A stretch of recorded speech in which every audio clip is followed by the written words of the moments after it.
Eins, zwei, drei, vier.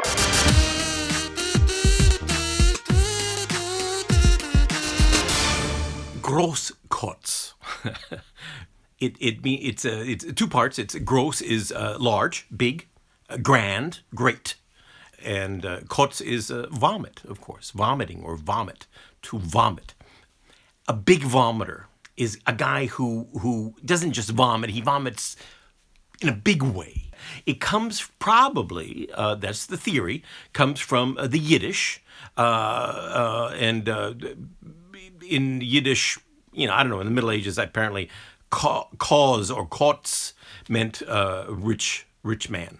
And so Großkotz was a big rich man, or a rich man, and it was just a normal word. But it slipped into mainstream German, and in mainstream German, the word kotzen is to vomit, to throw up, and Germans love that word kotzen. They use it a lot. They say. Anytime they're upset about something, they say, I could just throw up. This is so stupid, I could throw up. I could just throw up. They say that a lot, more than you would hear in English. It's I don't know why. It's interesting, but Großkotz means to be a big shot, a big mouth, a pretentious guy, a poser, a guy who flashes, he's new rich. He flashes his money around, or he flashes money around that he doesn't really have. It's not really his, or he pretends to be some kind of, this great guy, the big guy, and he's a, and it's just, words like posing.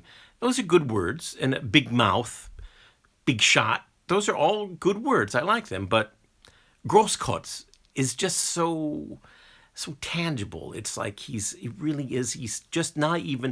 not just showing his rings off and his car off.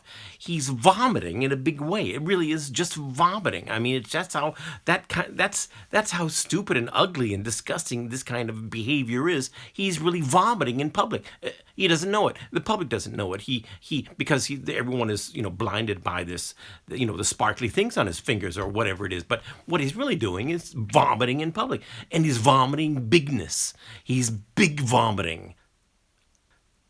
One of the best sayings you could have in German about vomiting. Now, Germans like the word vomit. They use it a lot. And it was used best by a guy in 1933. He was a Jewish guy. His name was Max Liebermann.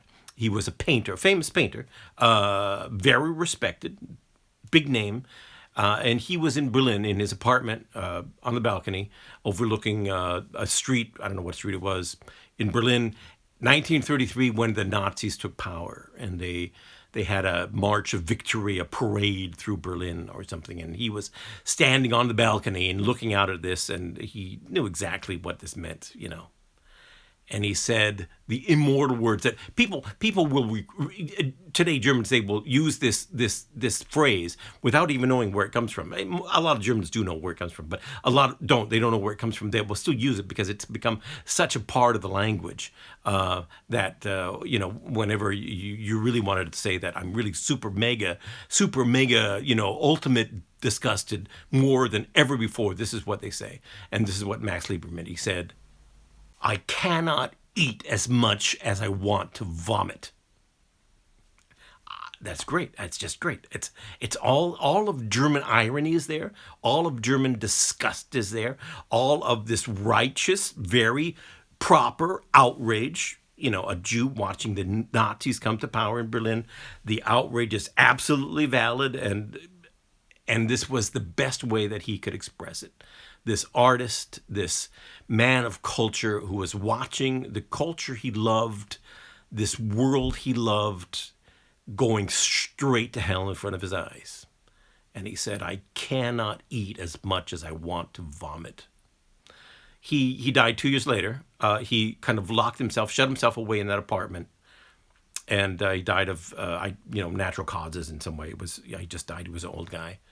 And there were a couple other things he said, too, which were really touching and sad, really very sad, because you think of, this great culture. It's the core, the middle of Europe, Germany, and it had brought forth so much, music and art and literature and all these things, so much philosophy, all this stuff. But the culmination of all of it, of all of society, like the high point was, the Holocaust. And it's just so sad and so horrible, and for me, it just removes all trust and all faith I have in any kind of human culture. Like when I see anything, even if it's something I like, a great painting or a good movie, I think somewhere in the back of my mind, I'm still thinking, yeah, but the Holocaust.